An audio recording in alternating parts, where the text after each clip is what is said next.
Olá pessoal, sejam bem-vindos a mais uma aula de literatura do segundo bimestre.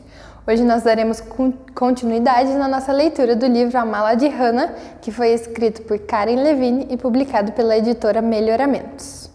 Na nossa última videoaula, nós finalizamos a leitura lá na página 63, que é quando Hannah e George acabam então se separando lá no campo de concentração. Quando eles chegam até lá, os meninos deveriam ir para um lado e as meninas deveriam ir para outro. E foi então nesse momento que Hannah, apenas com 11 anos, acabou se vendo sozinha diante dessa situação toda da guerra. Nós vamos continuar a leitura então a partir da página 65, que tem como título Terezinha, julho de 2000. Fumiko não podia acreditar. Lembrando que, ela está fazendo as buscas, ela conseguiu viajar lá para a Europa em busca dos museus e de outras informações sobre Hannah, e aí acaba que bem no dia que ela chegou lá no museu, era feriado. Vamos continuar daqui, tá? Fumiko não podia acreditar, estava muito chateada consigo mesma e com sua falta de sorte. Tinha chegado até ali e todos os que podiam ajudá-la estavam de folga. Como fui escolher justo hoje para visitar o Museu de Terezinha? Como pude ser tão estúpida? Pensou. O que vou fazer agora? Enquanto o sol esquentava-lhe o corpo, uma lágrima de frustração rolou pelo seu rosto. Decidiu voltar ao museu e recompor-se. Talvez conseguisse pensar num plano alternativo. Quando se sentou num banco em frente à recepção, ouviu um barulho. Parecia vir de um dos escritórios no final do corredor. Ali no último escritório à direita, encontrou uma mulher com óculos na ponta do nariz, examinando um enorme bloco de papéis. Assustada, a mulher quase caiu da cadeira quando viu Fumiko. « Quem é você? » perguntou. « O que está fazendo aqui? O museu está fechado. »« Meu nome é Fumiko Ishioka, » respondeu. « Eu vim lá do Japão para encontrar informações sobre uma garotinha que viveu aqui em Teresendarte. Temos a mala dela em nosso museu em Tóquio. »« Volte outro dia, » respondeu a mulher, educadamente, e alguém vai ajudá-la. »« Eu não tenho outro dia, » exclamou Fumiko. « Meu voo para o Japão sai amanhã de manhã. Por favor, implorou, ajude-me a encontrar Hannah Brad. A mulher tirou os óculos, encarou a jovem japonesa e percebeu como ela estava ansiosa e determinada. A mulher tcheca suspirou. Tudo bem, disse ela. Não posso prometer nada, mas vou tentar ajudá-la. Meu nome é Ludmila. Próximo capítulo, página 67, Teresendarte, 1942 a 1943. Kinderheim L410 era um prédio largo, com mais ou menos 10 dormitórios. 20 meninas dormiam em cada quarto, em colchões de palha, colocados em beliches de 3 andares. Antes da guerra, 5.000 pessoas moravam na cidade. Os nazistas amontoaram nesse espaço 3 vezes esse número de prisioneiros. Nunca tinha espaço suficiente, nunca tinha comida suficiente, não havia um momento de privacidade. Havia pessoas demais, muitas baratas e ratos, e muitos nazistas para patrulhar o campo com uma disciplina cruel. No começo, Hannah, por ser jovem demais, não era autorizada a deixar o prédio. Isso significava não ver George. Ele vivia no Kinderheim L417, que era só para meninos, a algumas quadras dali. Hannah sentia uma saudade terrível do irmão e constantemente procurava notícias dele por intermédio das meninas mais velhas, que podiam ir para fora. Elas acolheram Hannah, sentiam pena dela, sozinha no mundo, sem pai nem mãe e longe do irmão. Hannah ficou amiga de uma menina mais velha que dormia na cama ao lado. Ela era baixinha, tinha a pele escura e era muito animada. Sempre tinha uma risada pronta e estava feliz por ficar com Hannah a maior parte do tempo. Assim podia servir de exemplo e confortá-la em situações difíceis. O homem que distribuía os cupons de alimentação também gostou de Hannah e se preocupava com sua saúde. Ele sabia que Hannah estava sempre com fome. Ele se prontificou a roubar alguns cupons extras, uma tigela a mais de sopa rala ou uma fatia a mais de pão preto. O estômago de Hannah roncava e sua boca salivava com a perspectiva de mais comida. Mas toda vez que mais comida lhe era oferecida, ela educadamente recusava. Tinha sido avisada por ela e pelas meninas mais velhas de que estaria em maus lençóis se os guardas a pegassem infringindo uma regra. Arrancadas de suas famílias, amontoadas em pedaços pequenos, quase sem comida, as garotas estavam determinadas a tentar ver sempre o melhor lado da situação. As que tinham mais de 15 anos trabalhavam no jardim, onde frutas, vegetais e flores cresciam para os soldados nazistas. De vez em quando, o Sr. Schwarzbart, que administrava o jardim, permitia que Hannah viesse com o grupo de trabalho e aproveitasse o sol e o ar fresco. Hannah adorava trabalhar no jardim com as meninas mais velhas. E ainda havia outra vantagem. Uma vagem aqui, um morango ali, sempre se dava jeito para fazer uma boquinha. Mas, na maior parte do tempo, Hannah tinha de ficar com as meninas de sua idade ou mais novas e obedecer ao supervisor designado para o seu quarto. Todos os dias, elas faziam a limpeza, tiravam o pó e varriam embaixo das camas. As louças, assim como os rostos, eram lavados debaixo de uma bomba de água. Todos os dias, havia aulas secretas no sótão do Kinderheim L410. Nas aulas de música, as meninas aprendiam canções. Elas cantavam baixinho para não serem ouvidas pelos guardas. No final de cada aula, uma criança era escolhida para cantar sua canção favorita de quando estava em casa. Quando chegava a vez de Hannah, ela sempre cantava Stonoska, a canção da centopeia. A canção aqui. Sua vida não é mole, imagine como sofre quando tem que andar a pé. E cada um de seus pezinhos fica dolorido até. Ela tem razão em reclamar. Quando eu quero chorar, penso logo na centopeia. Se tivesse que andar como ela, ia ficar bem dolorida. Minha vida, e não a dela, é que é bem divertida. Havia também aulas de corte e costura. Hannah nunca tinha dado um ponto na vida e teve muita dificuldade em aprender a usar uma agulha. A professora sempre tinha de mandar Hannah parar de rir quando errava alguma coisa. Mesmo assim, ela conseguiu acabar uma blusa azul, da qual se orgulhava muito. Mas a aula favorita de Hannah era a de artes. Era difícil conseguir tintas e lápis de cor. Algumas pessoas contrabandeavam materiais para dentro do gueto em malas. O papel tinha sido roubado com muito risco dos depósitos nazistas. Papel de embrulho era usado quando não havia outra coisa. De um jeito ou de outro, nos primeiros dias, sempre havia giz de cera e lápis de cor. A professora de artes, Friederike Brandeis, tinha sido uma famosa pintora e agora era uma colega de prisão em Theresienstadt. Fried ensinava coisas sérias às alunas, como perspectiva e textura. E às vezes as garotas faziam desenhos de coisas sérias. Os muros do gueto, as pessoas na fila da comida, prisioneiros sendo espancados por soldados nazistas. Hannah desenhou pessoas fazendo um piquenique embaixo do guarda-sol, perto de um rio. Mais do que qualquer coisa, Fried queria que suas aulas ajudassem as crianças a esquecer toda a brutalidade que as cercavam, pelo menos por um tempo.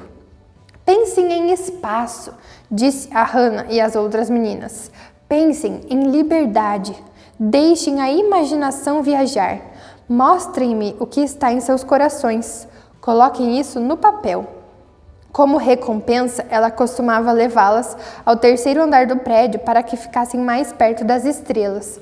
Dali, podiam ver além dos muros do campo e avistar as montanhas lá longe. As garotas sonhavam com passarinhos e borboletas, balanços e lagos, e usando giz de cera e lápis de cor, derramavam seus sonhos no papel. Quando as aulas terminavam e todas as tarefas tinham sido feitas, brincavam com um jogo chamado Smelina, que foi inventado ali mesmo no gueto. O engenheiro Oswald Pock, que fora deportado para Terezin, o inventara, baseando-se num jogo chamado Monopólio. Os jogadores teriam propriedades como Entschuldigung, a estação onde as roupas eram desinfetadas, e o quartel dos guardas. Em vez de construir um hotel, os jogadores tinham de construir um kumbau, um esconderijo no sótão acima do quartel. O dinheiro usado no jogo era a moeda corrente do gueto, chamada de kronen. Apesar de todas as distrações, Hannah sempre acabava se sentindo ainda mais faminta e solitária. George fazia uma falta imensa. Então, um dia, anunciaram que algumas regras seriam alteradas. As garotas poderiam sair uma vez por semana por 2 horas. Hannah saiu correndo imediatamente até a casa dos meninos. George! George Brad! Gritava. Onde está o meu irmão? Você viu o meu irmão?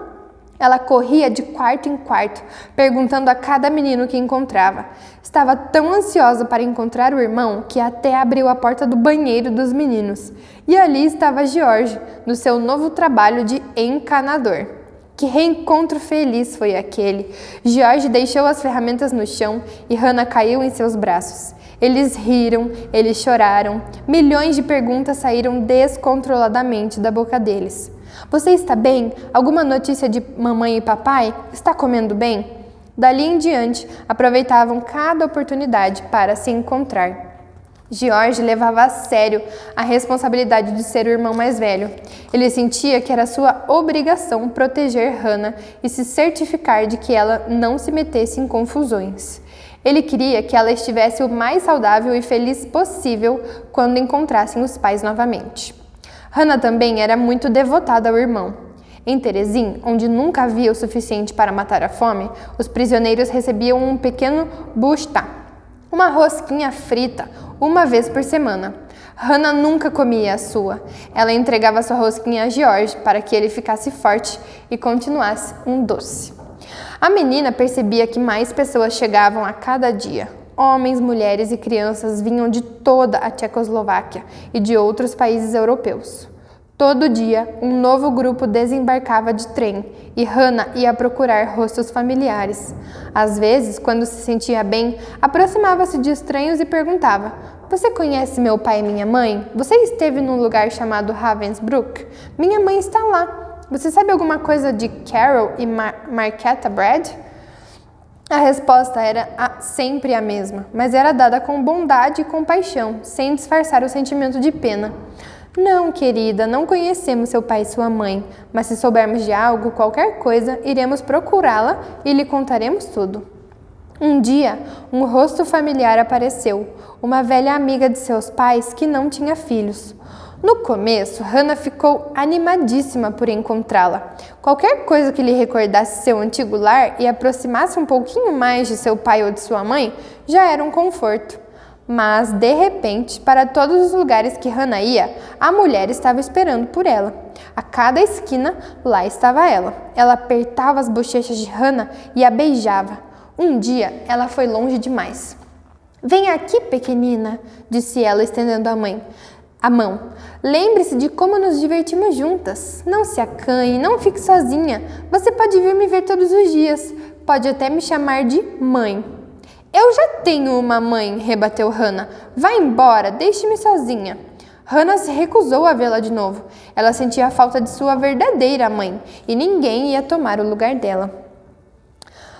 Continuando então, página 74. Terezin, julho de 2000, voltando lá para quando o Fumiko está no museu lá em Terezin. No museu do gueto de Terezin, Ludmila sentou-se e encarou a jovem japonesa empoleirada na ponta da cadeira do outro lado da mesa. A forte determinação de Fumiko estava estampada em seu rosto. Ludmila gostou dela e queria ajudá-la a saber mais sobre essa garotinha, Hannah Brad. Ela puxou um grande livro da prateleira. Dentro dele, os nomes de quase 90 mil homens, mulheres e crianças que estiveram aprisionados em Theresienstadt e que depois foram levados para o leste. Ela foi direto à página da letra B. Brashova, Ermina, Brashova, Susana, Brada, Thomas, Bradakova, Marta, Bradlevova, Zdenka. Aqui está ela, exclamou Ludmila. E ali estava, Hannah Brad, 16 de maio de 1931. Como posso saber mais sobre ela? Perguntou Fumiko. Gostaria de saber, respondeu Ludmila. Mas veja, disse Fumiko, apontando para outra linha na página. Havia outro Brad, listado acima de Hannah. Será que são da mesma família? Fumiko pensou alto. Ludmila olhou as datas de nascimento. Apenas 3 anos de diferença. Sim, respondeu ela, há muitas chances de ser um irmão. Os nazistas costumavam listar os familiares juntos. Fumiko notou outra coisa. Ao lado do nome de Hannah havia uma marca de checagem. Havia uma marca em todos os nomes daquela página, exceto em um. Ao lado do nome de George Brad, não havia nenhuma marca. O que isso significava? Aqui tem uma foto da lista dos nomes que foi encontrado lá no museu, na página 75. Seguindo para a próxima página, voltamos lá para quando Hannah estava no campo de concentração. Theresienstadt, 1943-1944. Os dias e os meses iam passando e Theresienstadt ficava cada vez mais cheia e amontoada. Trens lotados de pessoas chegavam a toda hora. Isso significava menos comida para todos e as pessoas começavam a ficar doentes e fracas. Os mais jovens e os mais idosos eram os que mais corriam riscos.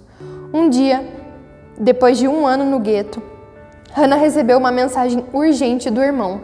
Encontre-me na casa dos meninos às 6 horas desta tarde. Tenho uma surpresa maravilhosa para você. George não conseguia esperar para dar a boa nova a Hannah. Vovó está aqui. Ela chegou ontem à noite. As crianças ficaram mais do que felizes em ver a avó.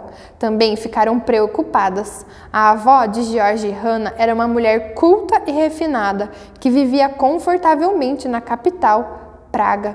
Foi essa avó generosa que havia presenteado os netos com os triciclos. Quando a visitavam na cidade grande, ela sempre lhes dava bananas e laranjas. Mas, nos últimos anos, ela havia estado muito doente. Como ela sobreviveria àquele lugar horrível? Logo perceberam que não conseguiria. As crianças encontraram-na num sótão hiperlotado, dormindo diretamente em cima de palha, uma das muitas pessoas idosas e doentes. Eram meados de julho e o sótão estava um forno. Ficaram horrorizados com o que viram. A avó, elegante e carinhosa, estava com uma aparência terrível.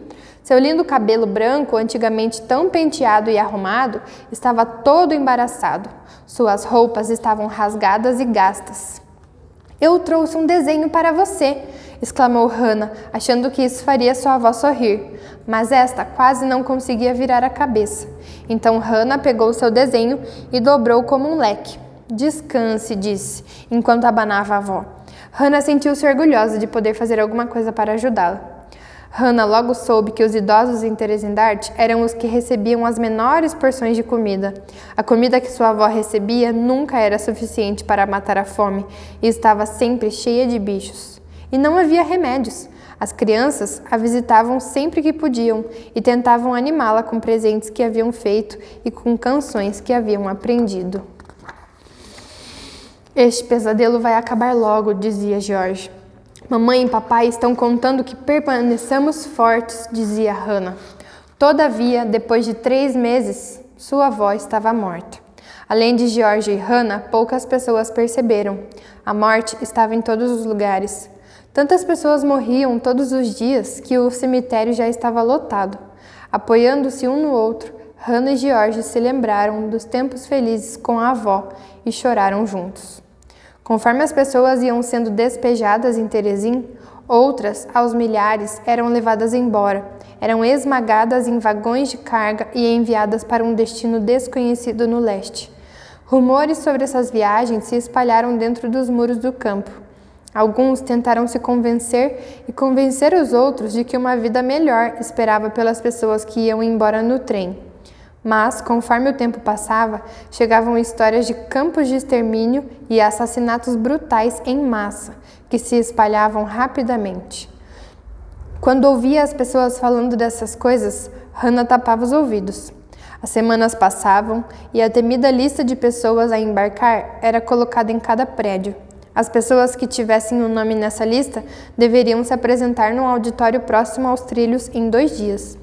Listas. Em todos os lugares havia listas. Os nazistas eram sistemáticos em relação aos registros e queriam que todos os prisioneiros soubessem disso. Por intermédio da contagem frequente dos prisioneiros, mostravam quem estava no comando. Todos ali sabiam que ser contado e ser percebido poderia significar ser levado a outro lugar e ser novamente separado da família e dos amigos. Uma manhã, enquanto Hannah fazia suas tarefas, ordenaram a todos que parassem o que estavam fazendo e se reunissem num amplo campo do lado de fora da cidade.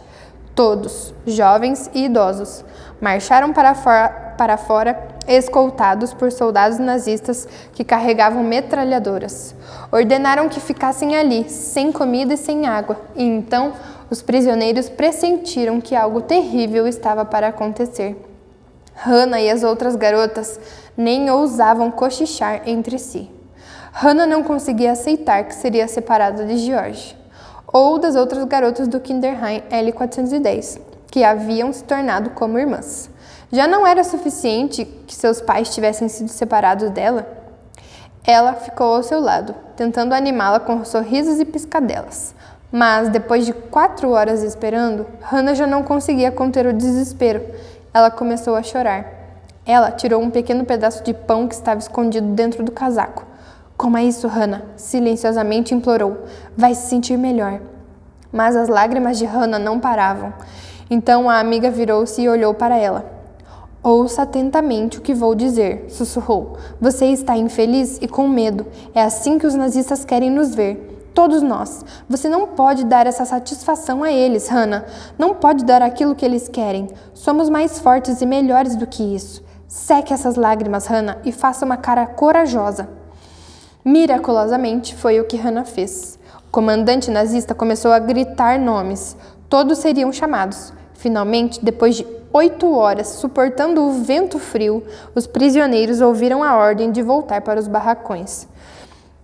Era setembro de 1944. Quando os nazistas começaram a perceber que estavam perdendo a guerra, anunciaram que mais pessoas deixariam Theresienstadt. Os transportes eram feitos com mais frequência. Agora, todos os dias havia uma lista de nomes. Todas as manhãs, quando descia até a frente do prédio para ver a lista, o coração de Hannah disparava. E um dia, o nome que ela não queria ver estava lá, George Brad. Hannah sentiu os joelhos fraquejarem. Sentou-se no chão e chorou. George, seu querido irmão, seu protetor, estava sendo mandado embora para o leste. Aquele menino forte, agora um jovem, estava designado a seguir no trem com outros 2.000 homens fortes. No seu último encontro, no caminho lamacento entre a casa dos meninos e o Kinderheim L410, George pediu a Hannah que ouvisse atentamente. Eu vou embora amanhã, disse ele. Agora, mais do que nunca, você precisa comer o mais que puder. Precisa respirar ar fresco sempre que conseguir. Precisa cuidar de sua saúde. Seja forte. Aqui está minha última porção de comida. Coma tudo. George deu um forte abraço na irmã e suavemente tirou o cabelo da frente dos olhos dela.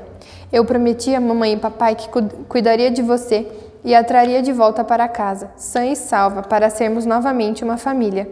Não quero quebrar minha promessa, disse George. O toque de recolher soou alto e ele foi embora. Hannah sentiu um grande desânimo. Não conseguia suportar ficar separada do irmão. Primeiro foram seus pais e agora George. Ela se sentia terrivelmente sozinha no mundo. Às vezes, quando as outras garotas tentavam animá-la, Hannah virava o rosto ou simplesmente era ríspida. Por que vocês não me deixam em paz? Apenas a bondosa ela conseguia convencê-la a comer as minguadas refeições. Lembre-se do que seu irmão lhe disse. Você precisa cuidar de sua saúde e ficar forte. Por ele. 4 semanas mais tarde, Hannah soube que também seria enviada ao leste. Ela iria reencontrar o irmão. Eu vou ver George de novo, ficava dizendo a todo mundo. Ele está esperando por mim. Procurou por ela. Pode me ajudar? Pediu. Quero estar bem quando eu reencontrar meu irmão. Quero que ele veja como eu me cuidei bem. Apesar de seus temores, ela queria nutrir as esperanças de sua jovem amiga. Ela sorriu e ajudou-a. Pegou água na bomba e usou seu último pedaço de sabão para lavar o rosto de Hannah e limpar seu cabelo embaraçado e sujo. Com um trapo, arrumou o cabelo de Hannah e fez um rabo de cavalo. Deu um beliscão em cada bochecha para que Hannah ficasse corada. Daí, deu um passo para trás para admirar seu trabalho. O rosto da menina brilhava com esperança. Obrigada, ela, disse Hannah, abraçando a menina mais velha. Não sei o que faria sem você. Pela primeira vez, desde que George havia ido embora, Hannah parecia feliz. Naquela noite, Hannah fez a mala. Não havia muito o que arrumar. Algumas peças de roupa extremamente gastas, um de seus desenhos favoritos das aulas de arte da professora Fried e um livro de histórias que ganhara de ela. Quando ela foi dormir, Hannah deitou no seu beliche e dormiu sua última noite em Theresienstadt. Na manhã seguinte, ela e muitas outras garotas do Kinderheim L410 marcharam em direção aos trilhos. Guardas nazistas berravam ordens, seus cães latiam e cerravam os dentes. Ninguém saiu da fila. Para onde você acha que estamos indo? Hannah sussurrou a ela. Ninguém sabia. As garotas encheram os vagões escuros, um por um, até que não havia mais nenhum centímetro de espaço. Havia um cheiro ruim no ar e o trem começou a se mover. O trem andou por um dia e uma noite. Não havia comida, não havia água, não havia banheiro. As meninas não tinham ideia de quanto duraria a viagem. Suas gargantas estavam secas, seus ossos doíam e seus estômagos roncavam de fome. Tentavam consolar umas às outras, cantando canções que lembrassem o lar. Apoie-se em mim, disse ela suavemente. E escute, Hannah. Aí ela disse uma musiquinha, um poeminho. Quando eu quero chorar, penso logo na centopeia. Se tiver que andar como ela, ia ficar bem dolorida. Minha vida e não a dela é que é bem divertida. As garotas ficavam de mãos dadas, fechavam os olhos e imaginavam estar em outro lugar. Cada garota imaginava algo diferente. Quando Hannah fechava os olhos, ela via o rosto forte e risonho de seu irmão. Então, de repente, no meio da noite, no dia 23 de outubro de 1944, as rodas do trem frearam. As portas se abriram. Ordenaram às garotas que saírem do vagão. Estavam em Auschwitz. Um guarda raivoso ordenava que ficassem em filas retas e em silêncio na plataforma. Ele segurava com força um grande cão, pronto para dar o bote. Olhava o grupo de cima a baixo, rapidamente. Balançou seu chicote em direção a uma menina que sempre teve vergonha de sua grande altura. Você, disse ele, ali, à direita. Balançou o chicote novamente em direção a outra menina mais velha. Você, para lá também. Então, chamou um grupo de jovens soldados que estavam na plataforma. Leve-as, agora, ordenou apontando para Hannah e o restante do grupo. Grandes holofotes quase cegaram as meninas. Deixem as malas na plataforma, ordenaram os soldados. Através de um grande portão de ferro e sob o olhar atento dos cães de guarda e dos homens uniformizados, Hannah e suas antigas companheiras de quarto marcharam. Hannah segurava a mão de ela com força. Passaram por grandes barracões, viram os rostos esqueléticos dos prisioneiros em seus uniformes listados, espiando pelas frestas das portas. Os guardas ordenaram às garotas que entrassem num grande prédio. As portas se fecharam atrás delas, com um barulho terrível. Bom, hoje nós vamos finalizar nossa leitura aqui na página 83. Percebam que muitas coisas têm acontecido na vida de Hannah, durante esse tempo. E como que a gente sabe de tudo isso? Através dessa pesquisa que a própria Fumiko fez nesses museus que ela conseguiu visitar. Ela pesquisou muito todas essas informações e em breve, ou seja, na nossa próxima videoaula, nós vamos então poder finalizar a leitura do livro e encontrar realmente qual foi o desfecho dessa história da Hannah, como que todas as informações foram realmente encontradas, E espero que vocês estejam gostando bastante dessa leitura. Não esqueçam de preencher o formulário que será postado juntamente aqui com o nosso vídeo. A análise da obra já está encerrando. Na próxima aula, quando nós finalizarmos a leitura, nós vamos então conhecer qual será a etapa das considerações finais para esse segundo bimestre, que é a nossa última atividade do portfólio do segundo bimestre. Ok? Muito obrigada pela atenção de todos e até a nossa próxima aula.